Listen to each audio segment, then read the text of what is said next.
Next up, taking a peek at the steering wheel as well as the cluster screen inside of the Kia Niro. Now this is just the regular hybrid version of the vehicle, so we do have the option for the plug-in and the electric, and when we use either of those, the cluster is going to look slightly different. Really just going to depend on which version of the vehicle that you're in, but there are some highlights that are going to be very similar throughout.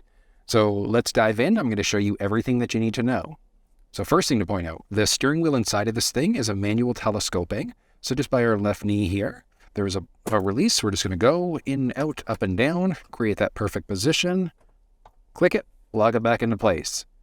It is nice. Now there is technically the option for a heated steering wheel on top of that, and the button to turn the heated steering wheel on is going to just be just beside our shifter on the left-hand side, if yours is available there as an option inside of your build.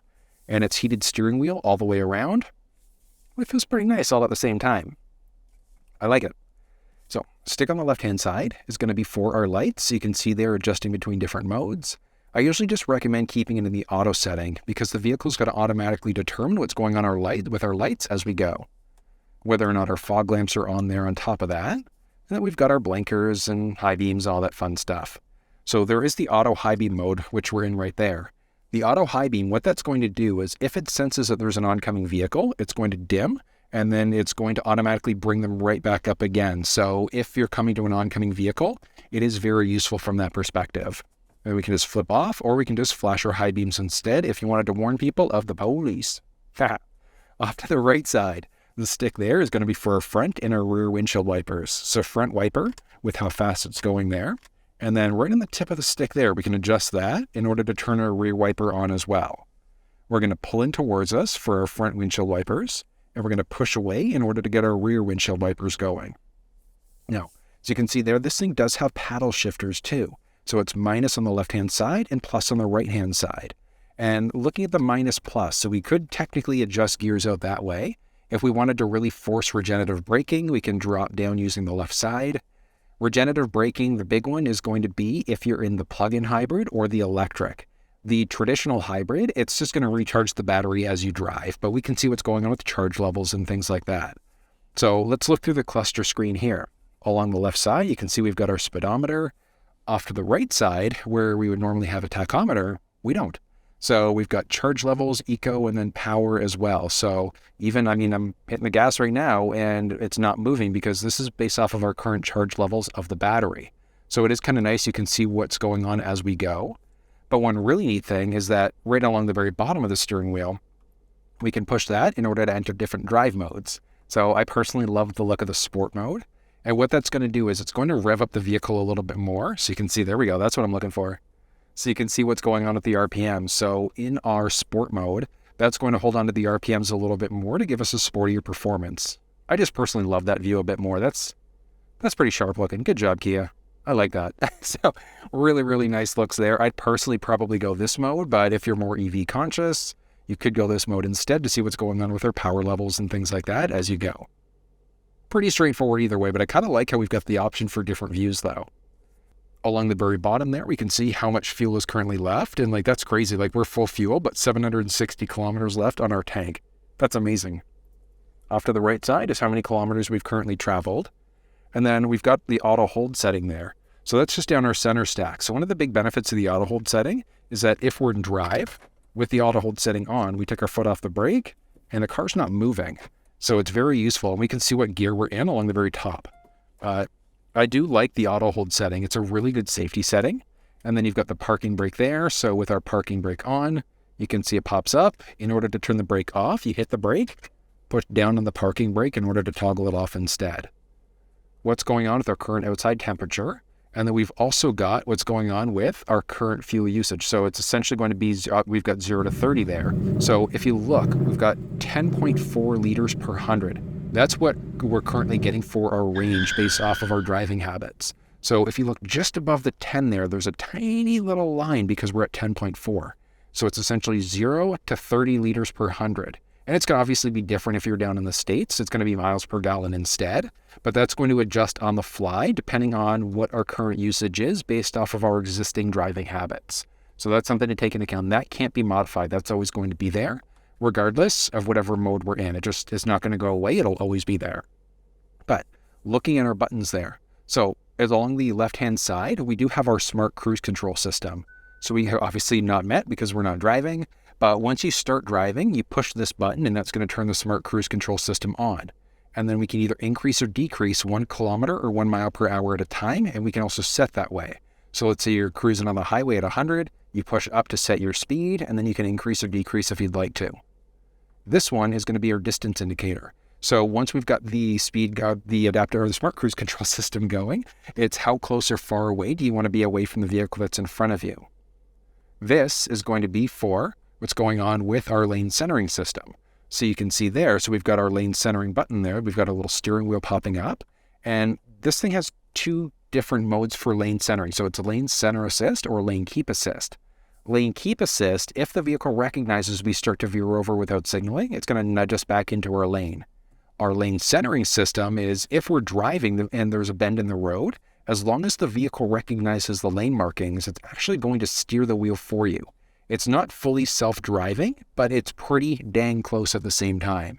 There's highway drive assist, advanced drive assist on top of that, and we'd use all of these different buttons to control the different drive modes that are available. And then even through the media screen there as well, we'd have some more advanced options that are available too. This button is going to let us go between different settings, and then we've got some sub-pages. But before we get to the different pages that are available, let's go through a few others. So along this side, we've got a series of other buttons. So we've got 2 different mode buttons. So along the very top, that's going to let us jump between different modes. You can see there, Bluetooth audio, phone projection, sound of music, things like that. Versus this one is going to be a custom button that we can get to do a few things. So we can get it to, we want to reject a call, voice memo, go home, map, we can go to the hybrid screen, etc. So you can customize this button to do kind of what you'd like it to a degree, within the parameters of what's showing up in the screen there. We can answer or hang up on a phone call. There's also a voice command prompt. So you'd be able to do things like change songs, radio stations, things like that. This is really useful to get to know. Really useful to get to know. So I'd honestly recommend just playing around with this to get used to it, because you'd be able to do things like change songs, radio stations.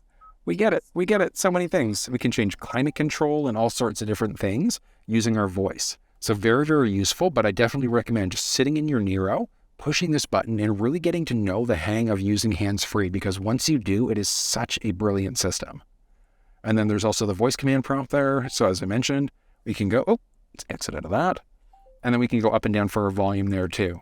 So easily adjust volume. We push in order to mute. So we go up, down for our volume. And then when you don't want volume anymore, push in the middle and that's muted out.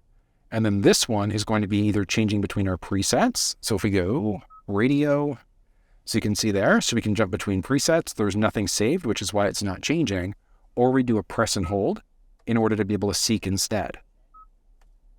So it is kind of useful from that perspective. It's not going to be a scan capability, but it is nice that we still have the capability of being able to adjust that way instead. This button we can't push in to do anything though, so something to think about. Now the other buttons I mentioned, so we've got the pages button along the side here, and then the up down, and then this is an OK button as well. So we can go into some different things. So if we press and hold here when we're on this screen, it's going to launch us into driver assistance settings. So a series of different ones. But if you're looking through driver assistance settings, if you want to walk through on this screen, you'll find it down in the description of the video. So let's save that one for later, but we're going to go through. And if we look, here, I'm going to zoom in a tiny little bit. Let's pop you up, focus you in. Okay.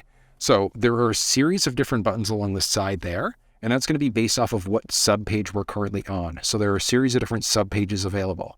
There's drive information, since refueling, accumulated info.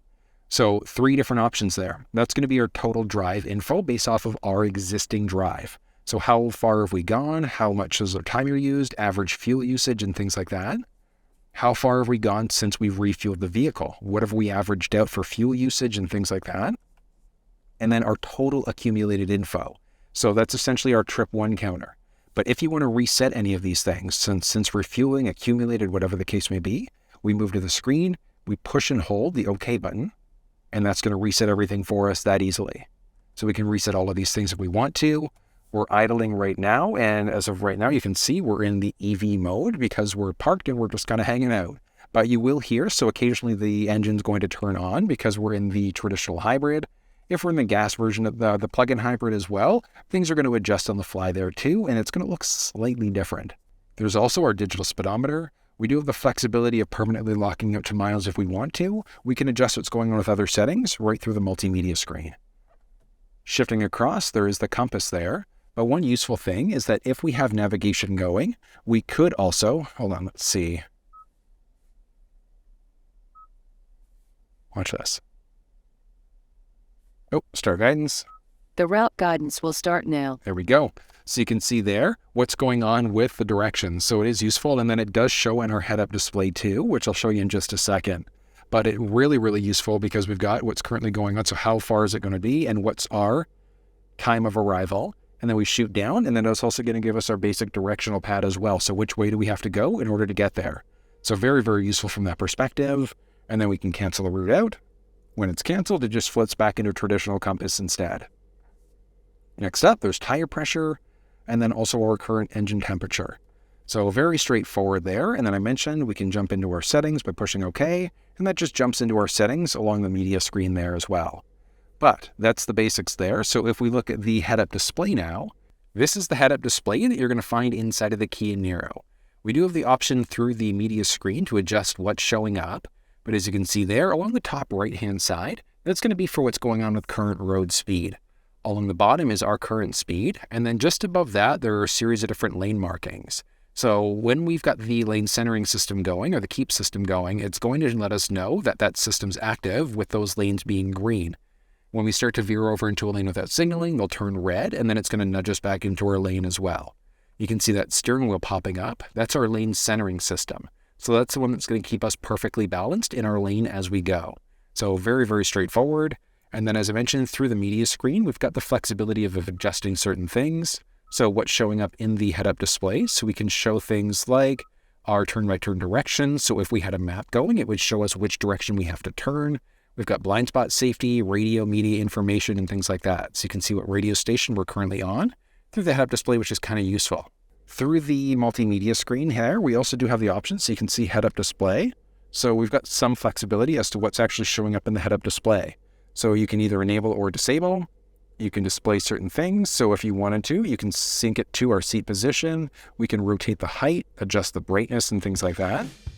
Or we can show what's going to actually show up on the screen. So do we want turn-by-turn, driving directions, or blind spot system, and things like that, all showing up right through the head-up display too. So it is really neat what can be done with this, but the head-up display is not going to be standard inside of the Niro. I know that's quite a lot of information there, but that's everything you need to know about the steering wheel as well as the cluster screen inside of the Niro.